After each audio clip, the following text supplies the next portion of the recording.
Good morning everyone, welcome to my another new mini blog. তো সকালে এইদিকে এখন রেডি হয়ে গেছিলাম, যাবো হচ্ছে পুজো করাতে।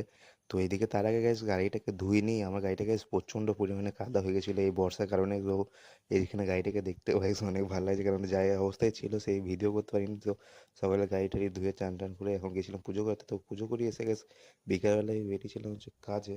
আর কাজে বেরিয়ে গেছে অবস্থা হয়ে যায় খারাপ, কেননা পড়ছিল হচ্ছে প্রচণ্ড পরিমাণে বৃষ্টি। আর আমি এদিকে দাঁড়িয়েছিলাম একটা জায়গায়, আর আজকে ছিল হচ্ছে উল্টো রথ। তো এইদিকে দেখো, তোমাদের দেখা দূরে মানে উল্টো রথ যাচ্ছিলো, এইদিকে রথযাত্রা হচ্ছিলো আর বৃষ্টি পড়ছিল গাইস। প্রচণ্ড পরিমাণে গাইস বৃষ্টি পড়ছিল, মানে এখানে বেরোবার মনে তো উপায় ছিল না যে গিয়ে রথ টানবো। তো যাই হোক, এখানেই এখন দাঁড়াই খানিকক্ষণ, তারপরে বৃষ্টি থামতে একটু বেরোয়। তো এই যে এইদিকে বাইক দাঁড় করে এখন একটা স্কুল লাইফ ছিল, তো স্কুলের এখানে দাঁড়িয়েছিলাম। আর এই দূরে রথ যাচ্ছিল হচ্ছে রথ, উল্টো রথের রথ। তো তারপরে গেছে এখান থেকে খানিকক্ষণ পর বেরিয়ে পড়ি, দিয়ে কটা কাজ টাজ করে চলে আসে বাড়ি। আর আমাদের বাড়ি আসতে মানে ইনি চলে আসেন প্রতিদিন। ইনাকে যখনই আমি বাড়ি ফিরবো, তো তখনই ইনাকে হচ্ছে বিস্কুট দিতে হবে একটা করে। তো তবে উনি যাবেন, না তো ছাড়বেন না পিছু। তো যাই হোক, ওকে বিস্কুট টিস্কুট দিয়ে রাতে নিজেরাও খেয়ে নিই। তো তোমার সব চ্যানেলকে সাবস্ক্রাইব করে দিয়ে দেখা হচ্ছে পরবর্তী ব্লগে। তো বাই বাই, টাটা।